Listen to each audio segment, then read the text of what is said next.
Hi everyone, I'm Sarah with Rebuild and Revive. Today I'm taking you on a tour of one of the first homes I ever filmed. Even now, this home still stands out to me.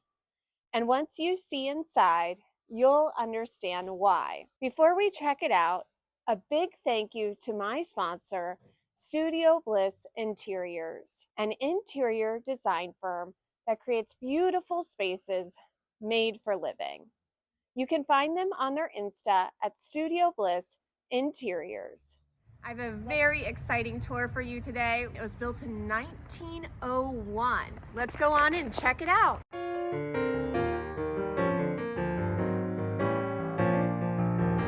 Heather! How are you? How are you? Come on in.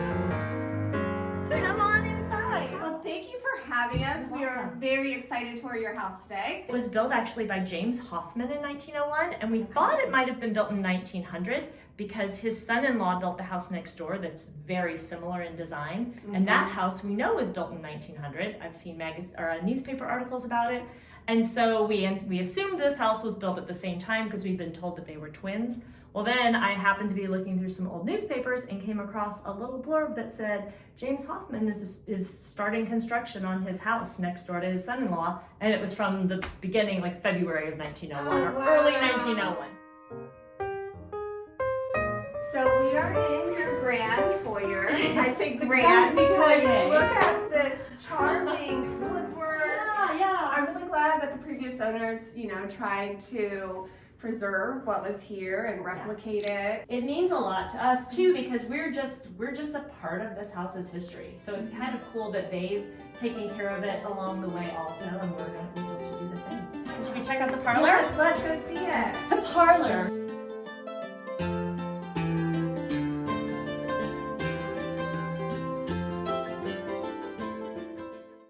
This is a gorgeous painting. My husband and I got married at the had our reception at the Indiana Historical Society, which is where this painting is. We happened to be going on a home tour in Indianapolis, and I spotted that and just kind of got teary and said, "Oh, that's so cool." My husband tracked it down. The homeowner's daughter had painted it, and she's a professional, but not famous by any means. Daughter of the homeowner. No. And so he bought it for me as an anniversary gift. Aww, that is. And then this map on the wall here Yeah.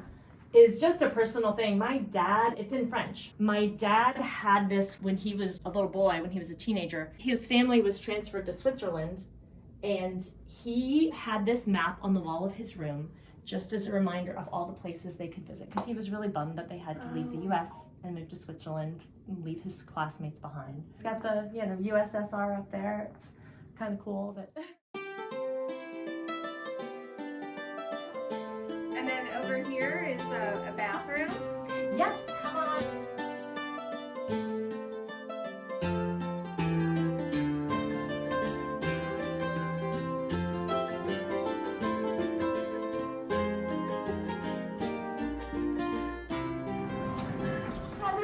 So cool. Look at these pocket doors. This was the selling point for me when we looked at this house. Really? No joke. I love pocket doors. When I lived in Richmond, Virginia, all the old Victorian houses, the row houses in the fan, had these pocket doors. And I always thought, I would love someday to have a house with pocket doors. So seriously, we walked in, I saw these and said, okay, I think we need to buy this. They're really cool. I love them. And they were fire damaged, from what I recall. Oh, really? The architect who was here in the 70s found them in the attic. They had just been stored up there. We're so lucky that they still exist. Right. We didn't do anything to this room really because the previous owners did so much amazing work. They added the crown molding, they did the wallpaper, the chair molding, and this is currently just a closet. However, it was once a door to the outside, so when we see the kitchen, we'll get into that whole tale.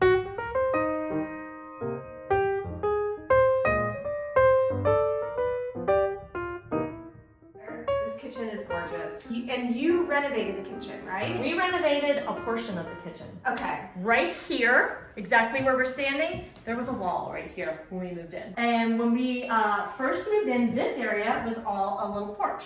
And we weren't going to do anything. We thought, we've got a big kitchen, we're fine. But then the foundation of this additional porch was crumbling. Oh no. So we were either gonna have to rebuild it or figure out something else. So we had a contractor come in and he suggested that we just bump out the kitchen. Then this built in, so this is a great story too. Cool. We have no idea where this came from. The previous owners have no idea where this came from. It's just been kind of in the house. It's an old built-in cabinet because it never had any sides to it, but it was just a piece of furniture in the family room. Oh that wow. we seated And it. you thought to put it in? We said, well, what are we gonna do with it? It's so huge. And then like, bingo, the door where the dining room is, that door was right here. This is the other side of the closet. So it matched. It was like it was meant to be. Wow. So then we did all of this part. Yes. And the refrigerator, which I love this. a standard fridge This bumped is up so too cool. far, so we didn't have a choice but to do a built-in. It's a panel fridge. Yes. GE. Yes. These are really cool too. Most of this was already done. Okay. The cabinets, we think, have been here for quite a while. I wouldn't even guess how long they've been here, but it's been a bit. Heather, this menu is such a great idea. It's genius. And it matches the wallpaper that is so smart. I saw that in a parenting magazine to just get from Goodwill, just a frame. Yeah. And then take the backing out, replace it with the wallpaper that you already have. Yeah. And then if you look up, by the way, we'll go up there later, there's a little balcony. So this area, when it was a duplex, was a bedroom. Yes, should we check out the great room in here? Yes. Okay, which is our great room. So once upon a time, there was nothing here. It was just the walkway into the garage. In the 70s, this was turned into a kind of big family room area with this loft space. Wow, this is cool. Yeah. And the floors? And the brick floor, and then And this is real brick? This is real brick. Wow. Yeah, some of the bricks have writing on them. If you look around, let's see if I can. Shall we check out the third floor?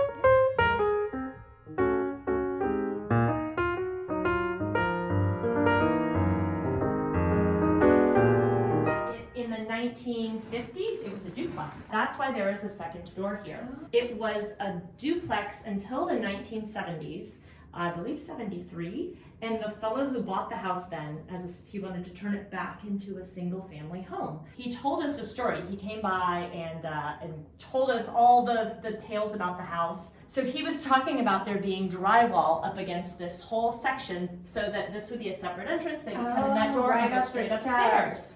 Yes. Oh, wow. So he had some renters who just wouldn't leave.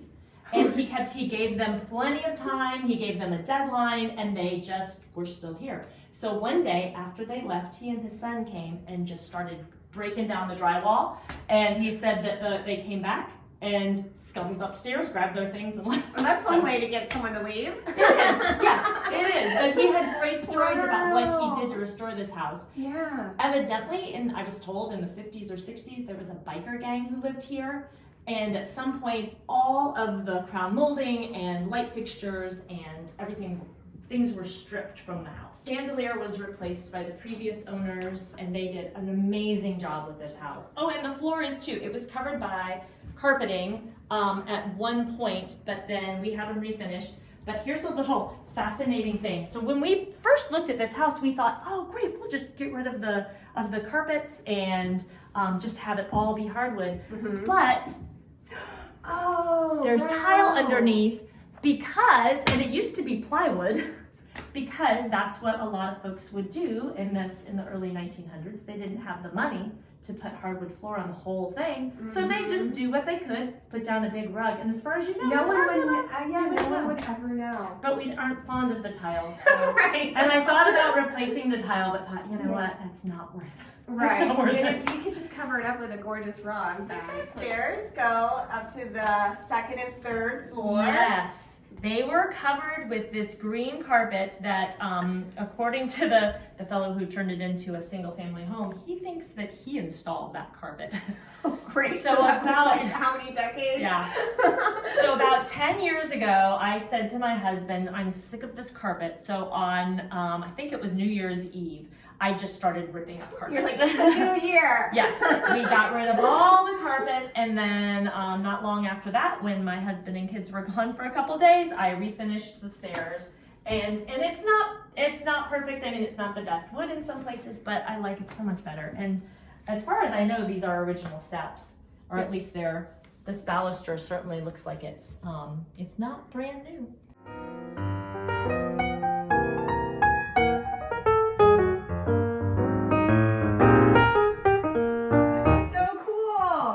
What a neat space. Wow. When my kids were young, they would hang out up here and eavesdrop on conversations from down below. It's the perfect perch for that. Yeah, fun little feature. All right, if you want to head on up this way.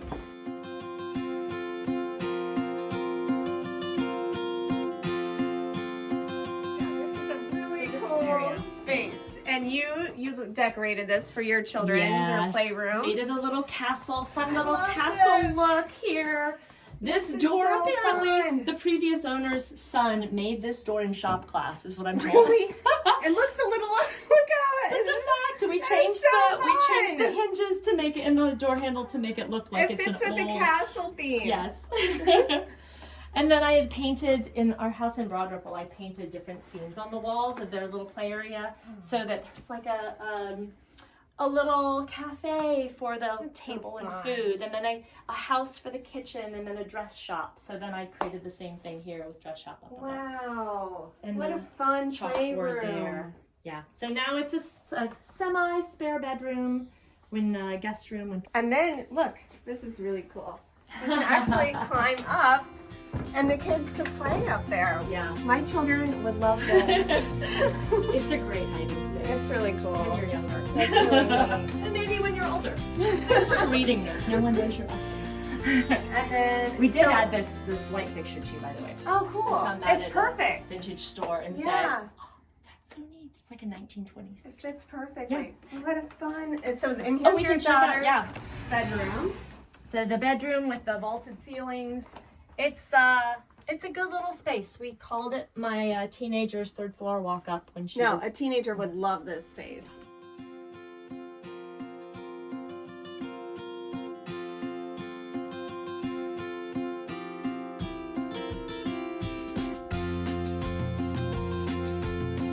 And then the bathroom you've renovated too. Yes, I love this bathroom now. I despised this room so much for so long, and this was our COVID project. One of them was to redo this bathroom. So I tiled the shower. We did all of the work ourselves. But this floor is actually vinyl peel and stick. Really? Yes. I would never guess. It's grouted peel and stick. It was so easy to apply. Wow. Loved it. How cool. Absolutely loved it. The cabinets we found at the resale store. Yeah. And installed that. They look great. Yeah. That we found Wow. online. And You're then so good at finding stuff. you do have to check out this amazing view Oh, it's so of our little area here. You can see the see our church steeple neighborhood. in the back.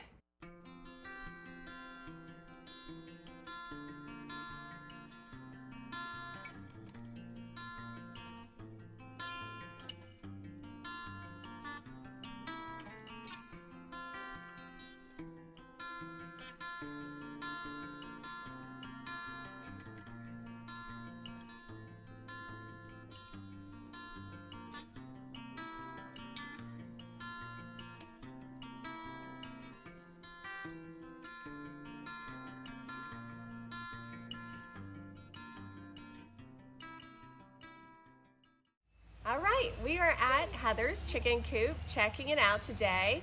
And Heather's going to give us tips on how to take care of chickens and how she created her chicken coop. Let's check it out. Does this look like a little playhouse, guys? Yes. It was the top part of a big play set that my kids had in the backyard for years. And they stopped playing with their play set, and so we decided we would turn it into a chicken coop. So my husband only had to get a couple of pieces of material to finish the coop. but almost all of it, this whole house was part of the playset. They recycled their playhouse. That's Yep. pretty cool. Reused it. And you built this part too? Yes. Everything was completely built from scrap pieces from the old playset or pieces that my husband got from the Habitat for Humanity, the Habitat Restore. Like the door he found at the Restore, go figure. Cute. You can even imagine. So he reworked the door frame so that the door would fit with it. You want to see inside the coop? All right, let's put her down. You can put her down right here, actually. I'll just let her walk around this yard a little bit. Don't let her in there. Don't let her in there. Yeah. So you can check. So what we're gonna do, we're gonna open this. This is where they lay their eggs. These are their nests. And so we tilt it down like that, and look, how many eggs do you count? 4, 2 for each of you. Wow, look at that. That's pretty cool. So cool. Oh, you got a blue one. That's what you said. Yeah, don't drop that one. Pretty cool. And he forgot some chicken so I can hold it. So let's see, these chickens are 5 years old. How old are you guys? 5 years old. No way. They You were are the born same when you were age. born. Oh my goodness, the Wow. same age as these hens right there, like Chewbacca and Princess Leia and Hen Solo. And this one's Luna. Luna Lovebird. I think Will and Winslet named her Chicoletta. No. Oh, not with this Chicoletta. stuff. I like Chicoletta. I read recently 13% of households in the United States have chickens. Wow. And I had heard 10%, and this was old data, and I thought that can't be right. Looked it up, and as of 2024, 13% of households. They're definitely growing in popularity, that is for They sure. are. It's kind of funny. Yeah, Yeah. it's the third most popular pet. Do you want to see where they sleep at night? Yes. So if you look in here, Don't. look inside here. Oops, I'm going to let your dad put his camera in there. And if you look right there, see those bars that are up really tall? Yes. Those two, that's where they sleep at night. Even then this is different lights. We put Christmas lights up there, exactly, so that in the morning, when the sun starts coming up, there's a little bit of light in here. And it's kind of fun to have the Christmas lights up. I see makes the it cheery. rooster. I see the chicken. We don't heat it, we just keep it locked up tight. And if we have to close, we have a little door here. Do you guys want to see this little door? That closes right like that. Oh, yeah. So if it gets super cold, we'll close that door. But we've rarely had to do that. And I have accidentally caught a chicken that way. It was coming out. I know, it was a little guillotine. She was fine. But You gotta be oh my careful. gosh. That's not good.